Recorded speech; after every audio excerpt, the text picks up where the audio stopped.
Bom dia a todos, bom dia a todas. Sejam muito bem-vindas e bem-vindas a mais um ICL Mercado Investimentos. Hoje, quarta-feira, não é quinta, mas é dia de entrevista, porque amanhã é feriado, então a gente trouxe o entrevistado para hoje. Então o programa está imperdível, mas a gente também tem outros assuntos para falar com vocês. A gente tem aí os PMIs do mundo que foram divulgados, na verdade os preliminares de janeiro foram divulgados nessa manhã. A gente tem também dados importantes ali da Ásia que acabaram mexendo bastante com o mercado chinês e, consequentemente, com o Brasil. E a gente vai falar de outros assuntos aí também com vocês, de conta de luz, imposto de renda, assuntos importantes também que mexem com o nosso bolso. Então hoje aí um dia de agenda não tão cheia, mas de assuntos bem importantes para a gente falar.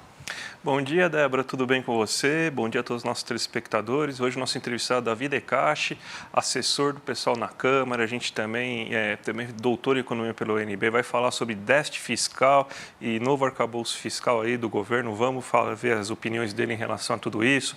Vamos falar também aí da nova tarifa que deve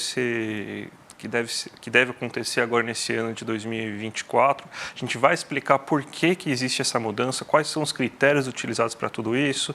Temos também imposto de renda, Lula parece que vai corrigir a situação. Vamos ver se a gente consegue também falar um pouco aí do orçamento do ano da arrecadação fiscal de 2023. Mas como todo dia, Débora, vamos lá e vamos já ver as agendas de mercado aí para saber o que o nosso telespectador tem que enfrentar no dia de hoje. Olha, hoje, como eu falei, a agenda está mais vazia. Ontem também não era um dia de agenda cheia. Hoje a agenda segue aí mais vazia. O que deve ficar mais aí no centro, mais no radar do mercado, são os PMIs que já foram divulgados no Japão, na zona do euro, no Reino Unido e na Alemanha. Então, assim, a gente já tem uma divulgação de PMIs preliminares de janeiro. Agora, às 11h45, saem os dados dos Estados Unidos. Então, é mais aí um PMI que deve ficar no radar. PMI, para quem não lembra, é o Índice de Gerente de Compras. Ele traz ali um termômetro das atividades dos setores, então, setores industriais, de serviços e de forma composta. A gente vai dar uma passada por isso. Aqui no Brasil, a agenda está mais limitada ao IPCS de capitais calculado pela FGV da terceira quadricemana. Então, um dado aí com pouco peso na agenda, então deve ficar bem em segundo plano. E quem fica também no radar hoje são os balanços trimestrais, assim como ontem. A gente tem divulgações de balanços importantes acontecendo antes e depois do fechamento. Ontem a gente teve um peso bem grande dos balanços trimestrais dos Estados Unidos, né, pesando bastante no Dow Jones. Então hoje a gente deve ter também uma atenção voltada para isso, até porque, pensando em dados relevantes que saem no exterior, a gente tem os estoques de petróleo, até se puderem passar aí para o pessoal de casa acompanhar. A gente tem os estoques de petróleo sendo divulgados agora às 12h30 e depois a gente tem IBM, Tesla e AT&T divulgando aí seus balanços trimestrais. Então, uma agenda realmente enxuta, né, com poucos aí condutores, mas os balanços, então, devem ganhar um peso maior em relação a isso. Vamos, então, para a notícia do nosso dia, primeiro, que a gente sempre coloca aqui, que é a notícia das bolsas, né? Que lá está tudo que vocês devem esperar, o que pode afetar aí a vida de vocês aí em relação aos mercados, o que aconteceu ontem já, principalmente em relação à Ásia, né? Então vamos já fazer esse giro pelo mundo aí falando da Ásia, para depois falar dos PMIs, Débora? Vamos sim, porque lá na Ásia teve boa notícia, né? O otimismo que a gente teve ontem ali na China, né? A gente teve aquela expectativa de que o governo chinês coloque ali 278 bilhões de dólares no mercado como uma forma de tentar estimular o mercado financeiro. Isso já fez com que o Xangai Composto subisse, né, na terça-feira. Ele, inclusive, fechou antes de uma divulgação importante que a gente teve lá do Banco Popular da China, que é o Banco Central chinês, que deveria ter ali cortes de compulsório a partir do dia 5 de fevereiro. Então, a gente continua tendo aquele otimismo ainda da segunda-feira, da notícia do estímulo dos mercados financeiros. E aí, adicionalmente, a gente teve esse corte dos compulsórios sendo anunciados e outras medidas também de redesconto ali com taxas menores. Isso fez com que os outros mercados que ainda não estavam fechados, que não é o caso aí do Xangai Composto, porque ele não chegou a pegar o otimismo dessa notícia, ele surfou na notícia do dia anterior, a gente viu os outros mercados asiáticos aí conseguindo capturar esse otimismo. Então, a gente viu o Hang-Seng, por exemplo, né, fechando em 3,49% positivo nessa manhã. Isso porque ele teve aí, ele conseguiu capturar esse otimismo E a gente vê aí o nosso Ibovespa, inclusive, para quem está acompanhando aí na tela, o Ibovespa que está no primeiro quadradinho aí do lado, você vê que ele está em alta, justamente porque esse otimismo vindo da China ontem e hoje jogaram as commodities para cima, principalmente o minério de ferro, que vinha sofrendo bastante, e isso está puxando bastante a nossa bolsa para cima. Então, um dia mais otimista na Ásia, o Japão acabou se descolando por motivos aí de correção, mas um dia positivo na Ásia e esse movimento, esses ventos devem chegar por aqui. Ótimo, Débora. Vamos falar então do PMI, porque esse é o PMI de diversos países do mundo, né? O primeiro PMI do ano, né? Então, o que você pode falar para a gente aí? Olha, os PMIs, né, eles ainda são preliminares, até porque o mês de janeiro ainda não acabou. Então, eles funcionam quase como uma prévia dos índices de gerente de compras que a gente deve ter no final de janeiro. Alguns índices de gerentes de compras conseguiram surpreender o mercado, ficaram acima da projeção, outros não.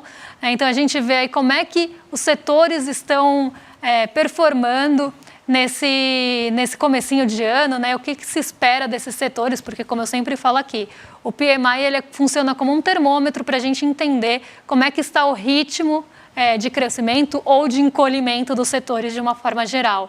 Então, a gente vê o PMI da zona do euro ficando abaixo do esperado, bem pouco abaixo do esperado, quando a gente olha o PMI industrial. O PMI industrial da zona do euro está bastante abaixo da linha de 50, que é aquele limite que mostra ali se aquela atividade está subindo, né, está expandindo ou contraindo. Ele está ainda abaixo desse limite de 50, a expectativa era que chegasse a 48 nesse comecinho de janeiro, mas ficou em 47,9, acima do mês passado, de dezembro, mas abaixo da projeção. O composto, né, que acaba sendo uma mescla entre o industrial e serviços, ele ficou acima da projeção, puxado justamente pelo PMI de serviços. Então, por mais que a gente tenha, ficou acima do mês passado, puxado pelo setor de serviços, que teve ali, na verdade, puxado pelo setor industrial, que teve essa alta, mas o setor de serviços não conseguiu acompanhar. Então, a gente vê aí o setor de serviços encolhendo um pouco, puxando o composto para baixo, e o industrial, que está ali com bastante dificuldade, pelo menos conseguindo puxar o composto para cima, mas ainda longe da marca de 50. O PMI composto da zona do euro está em 46,6. Quando a gente vai para a Alemanha, a gente vê um cenário parecido, né? A gente teve decepção em relação à projeção do PMI industrial. A Alemanha está sofrendo bastante com sua produção industrial. Quando a gente vê em dezembro, ela teve ali um dado decepcionante. Então, já era de se esperar que a produção industrial não tivesse ali um bom começo de mês, segundo o PMI. O PMI composto, né, que traz essa mescla, ficou ali acima da projeção, em 45,4 contra 43,7, ficou acima do mês passado em 43,3, e ele foi puxado também aí por essa composição que o setor de serviços não teve ali uma boa performance, pensando nem em relação ao mês passado, nem em relação à projeção. Ele foi puxado por essa, pensando aí, ele subiu 2,1 aí em relação ao mês passado. Então, aqui a gente tem realmente um PMI composto, equilibrado, mas ainda bem distante também do patamar de 50. Então, isso mostra que a economia alemã, num geral, ela está encolhendo, mas encolhendo em um ritmo menor. Quando a gente vai para o Reino Unido, a gente tem, o Reino Unido, sim, ele teve uma melhora, né, um salto do mês passado para esse, e teve algumas projeções também acima do esperado. Então, a gente vê principalmente aí no setor de serviços, o PMI tendo uma boa performance e é justamente melhor do que o mês passado. O Japão, né, a gente tem alguns setores também, o setor de serviços, ele acabou ficando melhor que o mês passado, mas a gente tem também ali um composto muito perto da projeção, 0,02 aí abaixo, mas aí perto da projeção e ainda abaixo do patamar de 50. Por mais que a gente tenha um industrial e serviços acima, então mostrando expansão da economia japonesa, o PMI composto aí, ele vem abaixo da projeção e ainda mostra aí que a economia como um todo está encolhendo, mas encolhendo também num ritmo menor do que no ano passado. Vamos chamar agora o nosso convidado, então, assessor parlamentar do PSOL lá em Brasília, doutor em economia pela UNB e botafoguense fanático, Davi De Cache. Bom dia, Davi, tudo bem com você? Bom dia a todos os telespectadores, ouvintes do ICL. É uma honra participar dessa entrevista com vocês. Muito obrigado. Vamos começar já falando do tema aí, que é o déficit zero e o novo arcabouço fiscal, né? Porque o mercado está gostando muito e a gente está vendo, então, os analistas de mercado, os liberais de sempre falando justamente sobre esse fato, só que o que se apresenta com isso vai ser justamente um desafio enorme para a gente crescer, vai depender basicamente do setor privado, né? Então, você pode dar uma pitada aí sobre o que você está achando de toda essa situação, de que vamos crescer, vamos conseguir realmente crescer com déficit zero e essa restrição orçamentária toda? Tem um ponto muito interessante nesse debate, que são os erros do mercado desde sempre, né? Em 2023, nós tivemos uma expansão fiscal real na casa dos 10% de gastos primários. Os gastos subiram muito forte. Eles falavam que no início do ano, diante dessa situação obtida via PEC de transição, que o Brasil teria uma mega inflação, desvalorização do câmbio, isso forçaria as taxas de juros subirem, com impactos negativos no investimento privado. Então, nós teríamos um desastre completo, e isso era o cenário que eles traçavam para a forte expansão fiscal que nós presenciamos em 2023. Para 2024, eles estão otimistas, então eu estou pessimista, porque essa expansão não vai acontecer. E sem gastos públicos, ativando a economia, investimentos públicos, novo PAC, aumento de salário mínimo, aumento de servidores, reajuste de Bolsa Família, sem esse amplo conjunto de políticas, o país não cresce. E como você vê, né, esse discurso liberal, né, muito aí divulgado e muito propagado, né, em relação à necessidade do Brasil ter um superávit fiscal? Esse discurso ele é totalmente irreal, ele não é baseado em fatos, né? A política fiscal ela é cíclica, né? Então nós estamos em um ciclo que não é possível conseguir um superávit primário sem gerar uma forte desaceleração da economia. E negar essa realidade só pode ser o oportunismo de quem quer destruir os mecanismos do nosso estado de bem-estar social, os direitos sociais da Constituição, destruir investimentos públicos em prol de quê? De um processo de mercantilização, de protagonismo do setor privado. Em todo o mundo, nós presenciamos déficits nos países centrais. Na pandemia, nós fizemos déficits gigantes. E um processo de reconstrução cíclico como esse exige uma política deficitária. Não tem problema nenhum, está acontecendo isso no mundo todo. E para a gente fechar aqui, uma última pergunta aqui, Davi. Quando a gente está olhando aqui o cenário brasileiro, o Haddad ele está tentando muito, né, agradar o mercado, sendo muito fiscalista, né, falando sobre essa necessidade de responsabilidade fiscal, e nem com isso ele consegue agradar o mercado, que vai lá e fala diversas vezes que mesmo com todos esses acenos ele é um irresponsável fiscal, né? E você acha que já não passou da hora da gente, já que nunca vamos ser aceitos pela Faria Lima, da gente tentar realizar nossa política, já que você, ainda mais que é um seguidor do MMT, sabe, acredita mais do que ninguém que gasto fiscal não vai falir nenhum país quebre na sua própria moeda? Perfeito, esse ponto é muito importante. Por quê? Para o nosso ouvinte entender. Um país que emite a sua própria moeda não pode ficar sem essa moeda. Essa moeda que só ele emite e emite toda vez que realiza um gasto. Ele quebra, sim, em dólar, em moeda de reserva internacional. Caso da Argentina, caso da Venezuela recente. O Brasil não está nessa situação. Nós temos muito conforto em reservas internacionais. Nós fizemos um grande déficit durante a pandemia. Ano passado, em 2023, fizemos um grande déficit. Isso que gerou crescimento econômico, estabilidade de preços, estabilidade de câmbio.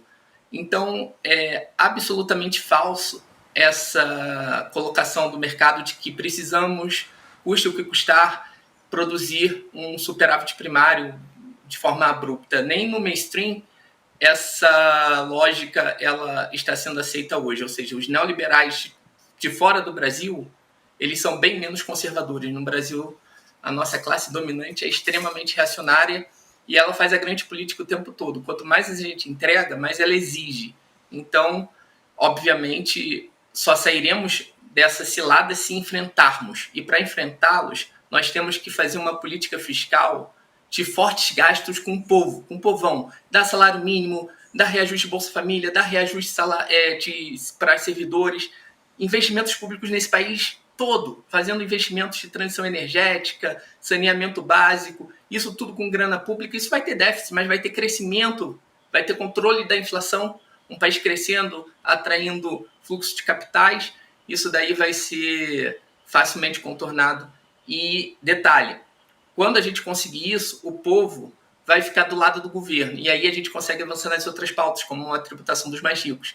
Mas o princípio de tudo é conseguir gastar com os mais pobres. E a meta de primário impede isso, impede que o governo tenha popularidade, inclusive, para taxar os mais ricos. Eu queria agradecer a presença aí de você, Davi De Cache. Maravilhosa entrevista, você é o segundo entrevistado aí. A gente acho que conseguiu manter um bom nível aí dos entrevistados aí, pelo menos nesse começo do programa. E só para você dar uma última palavra, um abraço aí, para você se despedir da audiência. Pessoal, ano que vem, esse ano, nós temos que apoiar fortemente o presidente Lula quando ele decidir fazer a revisão da meta de resultado primário de déficit zero. O presidente Lula vai fazer isso. E nós temos que dar forte apoio, apesar dos ataques que virão da grande imprensa. Foi um prazer conversar com vocês, sou muito fã do ICL, estar aqui com vocês hoje é uma honra.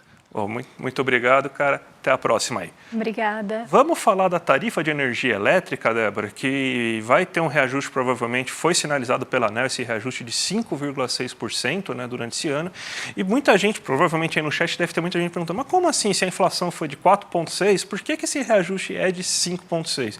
Vamos explicar agora para o nosso telespectador aí como que é a questão desse reajuste, porque a gente tem aqui, ó, uma tabela aqui para vocês observarem, que como que é feito a fórmula do reajuste. É um negócio que eu pesquisei bastante lá, isso daí está na minha tese de doutorado, por isso que está Campedel 2022, é um artigo meu lá, mostrando como que todos os preços de gás, energia elétrica, água, tudo mais, está reajustado tal, para entender e para explicar para vocês aí, já que a gente estuda também para explicar para as pessoas, né, a função de estudar justamente essa, né. Então, como que funciona isso? Você tem, o índice de reajuste ele é calculado dessa maneira, você tem duas parcelas que são as despesas que a empresa possui, né? Então, empresas não administrativas são basicamente receitas fiscais e matérias-primas, e despesas administrativas.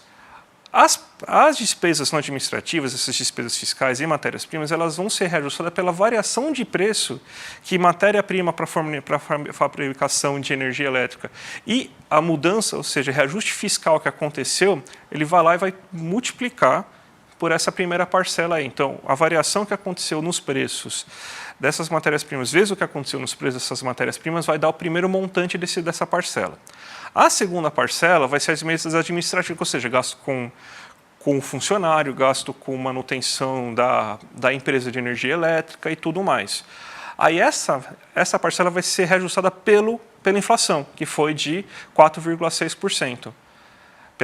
Pela variação na inflação, né? Então, esse reajuste B que a gente está aqui nessa fórmula aqui, índice inflacionário de 2022, menos 23, menos 1, pelo que foi aí, pelo que aconteceu de variação inflacionária entre um ano e outro. E tudo isso é dividido pelo custo que você tem aí de referência desse serviço no último período, ou seja, quanto que custou no último período e quanto que está custando agora. Então, faz-se isso, uma fórmula, um reajuste, e esse reajuste aí é a ANEEL que regula ele, dá 5,6%. Então, é por isso que a gente teve um reajuste acima de 5,6%, acima da inflação agora nesse momento, Débora. É importante, né, a gente entender, né, realmente da onde está vindo esse reajuste para ali não ter também nenhuma dúvida em relação a possíveis reajustes, se está ou não, né, por que ele veio acima da inflação, se está ou não justo. Então, é aí que a gente tem que entender o cálculo, né, para ver da onde vem esses reajustes. E a gente tem mais assunto aí relacionado ao Brasil para tratar com a nossa audiência, né? Vamos falar rapidinho da arrecadação federal, que caiu 0,12% aí em 2023, né? Mas é o segundo melhor ano desde 96. E o que aconteceu aí nesse reajuste aí que a gente pode observar é que você tem uma queda nas receitas não administradas pela Receita Federal, ou seja, a gente conseguiu um volume melhor de receitas vindo dos serviços, vindo do salário, ou seja, renda, consumo de bens, serviços, indústria não, porque a indústria teve um ano muito ruim, mas essa atividade econômica conseguiu gerar maiores reajustes, né? O problema foi das fontes extraordinárias. Esse ano o governo não foi lá e simplesmente antecipou dividendos da Petrobras para conseguir ganhar superávit primário e inflar para ficar bonitinho na eleição, não vendeu metade do país a preço de banana para conseguir ganhar a eleição também. Então foi isso que aconteceu, né? Por isso que você teve essa queda. Essa queda foi de 0,12%. Bem melhor do que o resultado que o mercado estava esperando ainda. Então, essa é a explicação. Vamos para as aberturas de mercado agora, Débora? Vamos lá, já que daqui a pouco aí, vamos lá, vai colocar na tela da Débora. Colocou na tela da Débora, vamos lá. Vamos falar das aberturas de mercado então agora, Débora. Hoje, Ibovespa segue positivo, né? Então, depois dele subir mais de 1% ontem, ter ali um dia bem positivo, muito surfando mesmo no otimismo vindo da Ásia, isso puxou as commodities para cima. A gente teve um dia tão otimista, com um otimismo tão generalizado ontem, que até a Petrobras conseguiu subir num dia bem negativo para o preço do petróleo. Então, a gente continua tendo esse movimento hoje, como eu falei. A gente teve a divulgação de estímulos importantes lá na Ásia, o preço do minério de ferro subiu mais de 1,77 em Dalian, na China. Isso deu ali um fôlego e trouxe ali sinais de recuperação para um setor que estava bem penalizado no começo desse ano, que era justamente mineração e siderurgia. Então, hoje a gente vê todo o índice ali de materiais básicos, todo o setor de materiais básicos puxando o Ibovespa para cima, e a gente ainda tem um reforço adicional hoje que o petróleo não está em forte queda. Então, isso também deve trazer um gás aí para a Petrobras. E a gente teve também ontem, né, justamente por conta dessa arrecadação ser a melhor aí da série, a segunda melhor da série histórica, a gente teve uma acalmada nos ânimos ali do mercado fiscalista, que ficou um pouquinho mais tranquilo, vindo ali de uma cautela muito grande por conta da política industrial. Então, a gente vê, né, ali esse fogo caindo um pouco ali no mercado, esse incêndio sendo um pouco apagado, os DIs eles voltaram ontem para a normalidade, inclusive ou ficaram perto do 0 a 0 ou recuaram. Isso também deu fôlego para as nossas ações ligadas à economia doméstica. E hoje a gente continua com esse bom humor. Então, a gente tem um reflexo tanto de ontem, ainda reverberando aqui no nosso mercado, como também a gente tem essa boa notícia vinda da Ásia e de novos estímulos na China, e a gente sabe o quanto isso impacta aqui. Como eu falei, o Nikkei 225 acabou se descolando do movimento positivo asiático geral, ele sofreu correção, então vale lembrar que o Nikkei 225 vinha ali batendo recordes atrás de recordes, renovando suas máximas desde ali de 1990, então hoje a gente viu aí ele sofreu um pouco de correção, ele caiu 0,80 e foi na contramão dos mercados asiáticos. O Xangai Composto, como eu falei, ele não chegou a capturar o otimismo da redução dos compulsórios e do redesconto, mas ele surfou ainda na notícia veiculada pela Bloomberg de estímulo no mercado financeiro. Então, a gente vê o Xangai Composto ainda refletindo o otimismo de ontem e subindo 1,78. O dólar cai hoje, então continua ali na trajetória de queda. Vale lembrar que ontem, apesar da bolsa bem positiva e do preço das commodities ali tendo um aumento, nem todos os países emergentes e exportadores de commodities conseguiram fazer ali com que sua moeda se valorizasse. O real ele foi na contramão das moedas de uma forma geral, tanto pares de dólar quanto emergentes e exportadores de commodities. Então, a gente viu o nosso real valorizando, né? Então o dólar caindo, indo na contramão do mundo que o dólar subiu. E isso aconteceu porque a gente chegou num patamar ali próximo dos R$5, que é um patamar psicológico que a gente chama de resistência, né? Então é um patamar difícil de furar. Quando a gente chega naquele ponto, o mercado começa a realizar ganhos e isso fez com que o dólar ali tivesse um ajuste aqui no Brasil e caísse frente ao real. No restante do mundo não foi esse movimento que a gente viu acontecer. Mas hoje a gente tem a continuidade dessa tendência, então o dólar em queda a 4,91, lembrando que ele chegou bem perto dos R$5, a 4,99, agora ele já volta ali para o patamar que ele estava anteriormente de 4,91, mas hoje vem acompanhado de queda do dólar frente aos pares também, queda de 0,70, uma queda importante, né? A gente viu o DXY aí que mede o dólar frente aos pares muito perto do 0 a 0, hoje ele já cai com força, então é um movimento geral de realização aí de dólar. E a gente tem também um S&P em alta, não só puxado aí por alta de petróleo, porque a gente sabe o peso que isso tem no S&P, mas hoje a gente tem balanços trimestrais e expectativas para esses balanços também. A agenda está bem esvaziada lá nos Estados Unidos, então a gente não tem nenhum dirigente do Fed falando de novo, a gente não tem nenhum indicador muito pesado sendo divulgado lá, o que deve realmente mexer um pouco é os estoques de petróleo no preço do petróleo Brent, mas nada muito relevante por lá, né? Então, a gente deve ter realmente um movimento mais puxado por esses balanços trimestrais, que foi justamente o que derrubou o Dow Jones ontem e fez a Nasdaq subir, né? A Netflix, ela ainda não tinha divulgado os balanços, mas a expectativa era positiva, isso puxou a Nasdaq para cima, e o Dow Jones caiu aí com projeções decepcionantes para 2024. Então, esse deve ser o foco hoje.